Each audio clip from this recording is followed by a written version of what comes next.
Hi, this is Kevin at Tutor with the Best, and you're watching 1 Minute Math. Finding derivatives of exponential functions.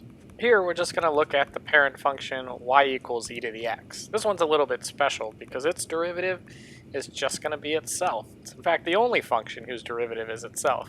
As with any function, we have to be aware how the chain rule works with it.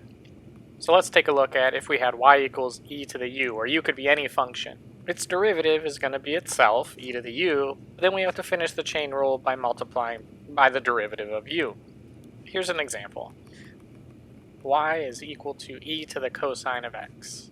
It's going to be a chain rule since we have an inside function of cosine of x, so its derivative is going to be itself, e to the cosine of x, but then we have to finish the chain rule and multiply by the derivative of cosine, which is negative sine of x. We could rewrite this by putting the negative sign in front, but overall, that's it for the chain rule here. If you'd like to see more videos like this, click subscribe, or check out the next video in the series by clicking below.